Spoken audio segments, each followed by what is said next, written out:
Hello everyone, in this video we're going to cover the proof of funds for a visitor visa by answering the following question. How much money do you need to come to Canada as a visitor? Which proof are required to show? When do you have to show these proofs? And eventually how to get your visitor visa. And that's going to be the conclusion of our presentation through a case study. So let's start with the obvious. How much money do you need? Well, that depends on two things. The first one is the size of your family. Here, the size of your family doesn't refer to your family in absolute, but the number of people who are coming with you to Canada. So let's say you have a family of four, but you're only going with your wife to Canada or with your husband, then the size of the family would be two people. That's the first factor. The second factor to consider is the length of your stay.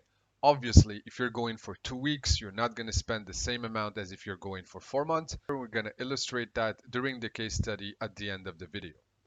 Now, which proof are accepted by the Government of Canada? Here we have a screenshot from the Government of Canada's website. This is when we log into our account, fill out a visitor visa application, and click on the instructions for the proof of funds. So you can read that for temporary residents, if you are visiting Canada, you must prove that you can support yourself and the family members who will be with you while you are in Canada. This is what we said in the previous slide. So only people who are going to be traveling with you to Canada are to be considered in the size of your family. Here you have to provide as many of these documents as you can, and they go on with giving you an exhaustive list of all possible proof that are accepted. So you can see you have the bank statement, the pay stubs, employment letter, and so on and so forth. All these documents are different proofs and different means to show basically that you have money and that you will be able to support yourself and your family while you're in Canada. But when do you have to show these proofs now? When you submit an application, assuming the application is complete, you have a processing time that depends on your country of residency. I encourage you to check out our video processing time. It's going to be on the end screen where you can find out exactly how long it would take to process your visitor visa. Now, let's say you apply, for example, on the 1st of January. You need to show your proof of fund for 4 months before you submit your application.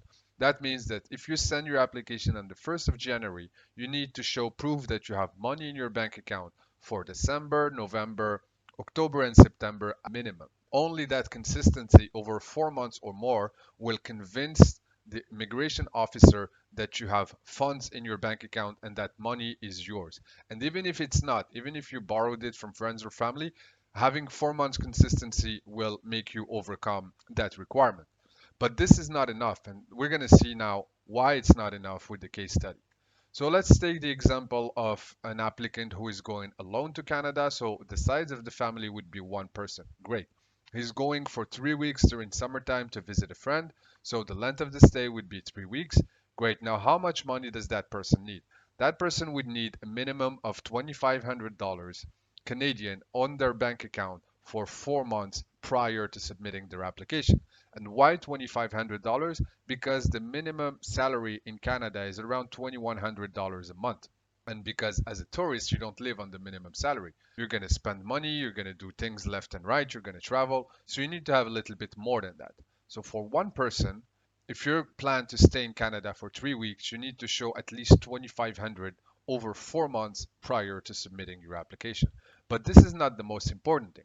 You could have $1 million in your bank account and still get your visa denied. Why is that?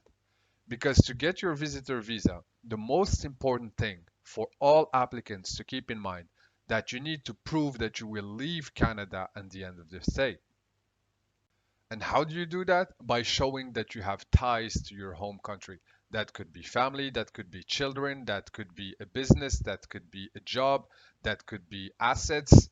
Whatever the case might be, when you submit your application, always keep in mind that your job to get your visa is to prove to the immigration officer that you have more reasons to return to your home country than you have to stay in Canada. Assuming you have filled out all the forms and everything properly, the most important thing is to prove that you have more reasons to return to your home country than to stay in Canada illegally.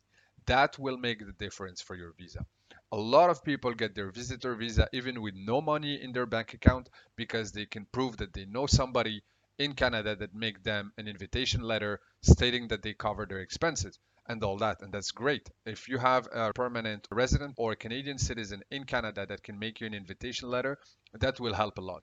Again, the reason I repeat myself here is that I see this mistake way too often.